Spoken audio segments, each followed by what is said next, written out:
Yeah, buddy. It's a 1987 mongoose decade. It's about 80% original. I just restored it, put a new paint job on it. It looks powder blue, but it's actually turquoise. It just doesn't pick up on the camera for some reason, the real color of it. Gooseneck is wrong. I'm still working on that, but I got a set of newer style mongoose wheels and tires on it for now, just so I can build it. But check these out.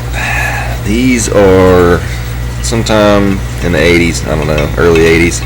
They're aluminum. Tell me when's the last time anybody's seen a set of aluminum mags. These are not plastic. It does have a mongoose tire on it. Somebody had them on a mongoose at some point. Well, anyway, I was on the fence. I'm either going to do these and paint the hub part and the outer rim like turquoise and do white spokes, kind of switch it up since the bike ain't original and it's been restored, might add some flavor. But you know, I like that Miami style of these. But the problem is with these is somebody took the guts out, and these are some of the hardest rims to find bearings and shit for, because they're not the same as a regular free spin wheel. It has a special bushing, so I'm gonna have to make one for both sides, basically a cup for the bearing, because they're way bigger than a normal rear end. You can see the difference in the size of them. So I'm gonna have to come up with something for that. But they're just so cool, man. I haven't seen a set of aluminum, aluminum 5 stars in a long ass time. But I think that would be really cool. Switch it up, do a little something different. Right now I'm working on trying to rebuild the rotator on it, because they don't make them like that anymore, and they're really hard to get. A Spin Tech. So I'm using a newer style, so it's proven to be difficult. A newer style mongoose gooseneck will not fit in an older style fork unless you have the fork honed out inside to fit the wider pipe or whatever, down tube, I guess you'd call it, of the gooseneck.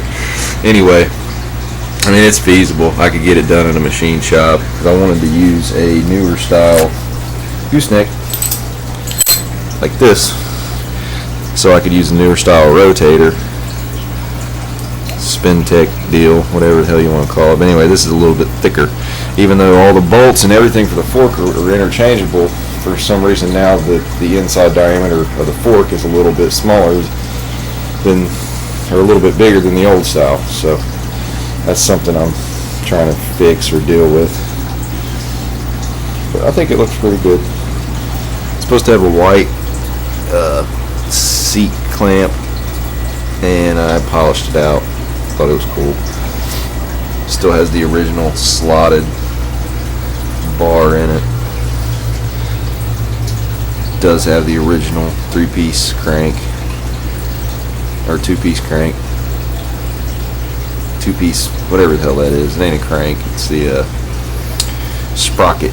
Yeah, that's the word. It does have one of the first bulldog style brakes. It ain't actually bulldog, but it's underneath, so that was kind of cool. I'm trying to figure out how to replumb all this factory stuff. See, everybody told me just to cut it off and use the newer stuff, but I don't want to, I don't want to damage the original stuff. And it looked really cool when it was together. It's not too hard to make the stuff out of the newer parts. Anyway, that's it. That's my 87 mongoose decade project I'm working on. Kind of getting, not saying I'm getting bored with cars, but this is something I do in the winter time, and I've got like 300 bikes, so yeah, I got a graveyard out there that I've been collecting for years. My uncle's been collecting, I've been collecting, so it's time to start building some of them, putting them on eBay, selling them, giving it back to the world. Just don't make them like they used to. This is it, my 87 mongoose. Signing off, lowriders and such. See you guys.